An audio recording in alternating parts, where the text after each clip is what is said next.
நாம் அக்கினியாய் எரிந்து கொண்டிருக்க வேண்டும் என்று விரும்புகிற ஆண்டவராக இயேசுவின் இனிதான நாமத்தினால் உங்களை வாழ்த்துகிறேன். இந்த நாளுடைய ஆவிக்குரிய சிந்தனைக்காக லூக்கா எழுதின சுவிசேஷம் 12ஆம் அதிகாரம் 49ஆம் வசனத்தை நான் வாசிக்கிறேன்.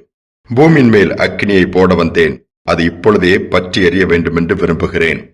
ஆண்டவருடைய விருப்பத்தை இந்த இடத்தில் பாருங்கள். பூமியின் மேல் அக்கினியை போட வந்தேன், எரிந்து சாம்பலாக வேண்டும் என்று சொல்லி அல்ல, பற்றி எரிய வேண்டும். ஒவ்வொருவரும் நாம் ஃபயராக இருக்கணும் ஆண்டவர் விரும்புகிறாரு.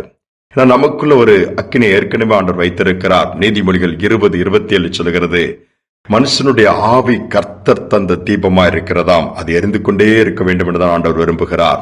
அதோடு மட்டுமல்ல, பழைய ஏற்பாட்டு காலத்திலே குத்து விளக்கு எப்பவுமே ஆசரிப்பு கூடத்தில் எரிந்து கொண்டிருக்க வேண்டும் என்று சொல்லி எழுதப்பட்டிருக்கிறது. அதையும் தாண்டி பலிபீடம் எப்படி இருக்க வேண்டும் என்று சொல்லி லேவியராகமம் 6:13 வாசிப்பீர் என்று சொன்னால், பலிபீடத்தின் மேல் அக்கினி எப்பொழுதும் எரிந்து கொண்டிருக்க வேண்டும், அது ஒருபோதும் அவிந்து போகலாகாதுன்னு சொல்லப்பட்டிருக்கிறது. நாமும் எப்பொழுதும் எரிந்து கொண்டே இருக்க வேண்டும். நமக்குள்ள ஒரு அனல் எப்பொழுதும் இருக்க வேண்டும். ஆவியிலே அனலாயிருங்கள் என்று பவுல் ரோமருக்கு எழுதும் போது எழுதியிருக்கிறாரே. நாம் எப்படி இருக்கிறோம்? அணைந்து போய் அல்லது மங்கேறுகிற திரியாய் அல்லது அணைந்து போகிற தீவெட்டியின் நிலைமையா இருக்கிறோமா? நம்முடைய ரட்சிப்பு தீவெட்டிக்கு ஒப்பிட்டு பேசப்பட்டிருக்க, எரிந்து கொண்டிருக்கிற தீவெட்டி என்று சொல்லப்பட்டிருக்கிறது. சற்று யோசித்து பார்ப்போம். நமக்குள்ள ஒரு அக்கினியை பற்ற வைக்க ஆண்டவர் விரும்புகிறார். அப்போஸ்தலர் நாட்களிலே தேவன் அக்கினியை போட்டார். அக்கினிமயமான நாவுகள் வந்து அமர்ந்தது. 120 பேரும் நிரப்பப்பட்டார்கள். அதிலிருந்து அவர்கள் மூலமாய் வல்லமை இந்த உலகத்திற்குள் வெடித்து சிதறும்படியாய் எல்லா இடங்களிலும் பரவியது. எல்லா இடங்களிலும் மாற்றங்கள், எழுப்புதல்கள், மகிமையான காரியங்களை கர்த்தர் செய்தார். இன்றும் செய்ய ஆயத்தமாய் இருக்கிறார். பேல்ஸ் தேசத்திலே ஈவான் ராபர்ட்ஸ் என்கிற ஒரு வாலிபனை இயேசு சந்திக்கிறார். நிலக்கரி சுரங்கத்தில் வேலை செய்கிற அந்த வாலிபனுக்குள் ஒரு பாரம் வருகிறது. தேசத்துக்காக, பட்டணத்துக்காக, ஜனங்களுக்காக, மாற்றத்துக்காக, எழுப்புதலுக்காக ஜெபித்துக் கொண்டே இருக்கிறான். ஏறக்குறைய 13 ஆண்டுகளுக்கு மேல ஜெபித்துக் கொண்டே இருக்கிறான். அவன் 26 வயது எட்டும் பொழுது தேவன் அவன் மூலமாய் வல்லமையான காரியங்களை செய்ய ஆரம்பிக்கிறார். தேசமே பற்றி எரிகிற அளவிற்கு எழுப்புதலின் அக்கினி அங்கு போடப்படுகிறது. மகிமையான எழுப்புதல் உண்டாயிடுச்சு.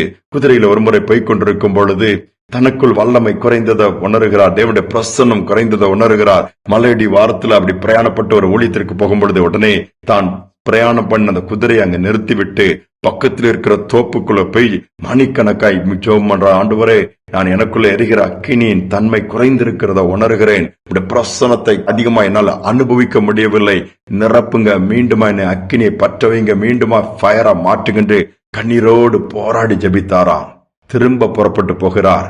திரும்ப புறப்பட்டு போய் அந்த இடத்துல கர்த்தருடைய வார்த்தை கொண்டு வரும் பொழுது அந்த அளவு தேவன் வல்லமையை வெளிப்படுத்தினாராம். மகிமையான காரியங்கள் நடந்தது என்று சரித்திரம் சொல்கிறது. யோசித்து பாருங்கள்.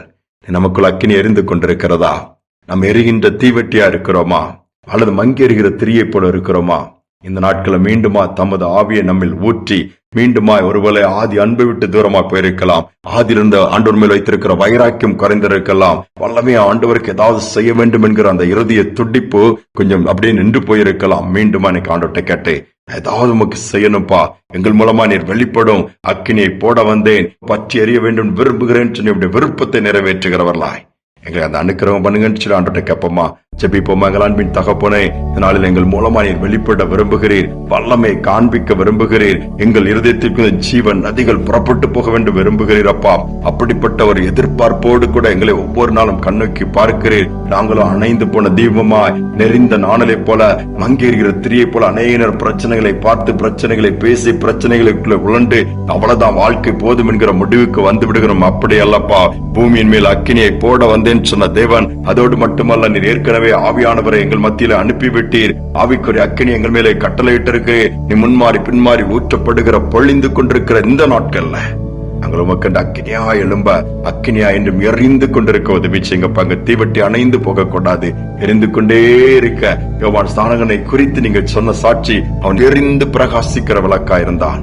அதே கிருபை உண்டாகட்டும். இதை கேட்கிற ஒவ்வொரு பிள்ளைகளும் ஆவிக்கிற வாழ்க்கையில ஒருவேளை மங்கேறுகிற தெரியாய், அப்ப முன்பு இருந்த அந்த வைராக்கள் குறைந்து போய் ஆதி அன்பை இழந்து போயிருந்தா மீண்டுமாய் பற்ற வைப்பீராக. அந்த பாக்கியத்தை கொடுங்க. தாழ்த்தி ஒப்பு கொடுக்கிறேன். சோறுகள் மாறட்டும், பின்மாற்றங்கள் மாறட்டும், பலவீனங்கள் மறையட்டும், வல்லமை வெளிப்படட்டும். தாழ்த்தி ஒப்பு கொடுக்கிறேன். துதிகனமையுமே ஏற்றுக்கொள்ளும் இயேசுவின் நாமத்தில் பிதாவே, ஆமேன், ஆமேன். மீண்டுமா நம்மளை என்றென்றைக்குமா அக்கினியாய் எரிய வைக்க விரும்புகிறார். எரிந்து கொண்டே இருப்பேன் சொல்லி ஆண்டவர் கையில தாழ்த்தி ஒப்பு கொடுத்து இந்த நாளை தொடங்குவோம். மீண்டுமாய் நாளை தினம் சந்திப்போம்.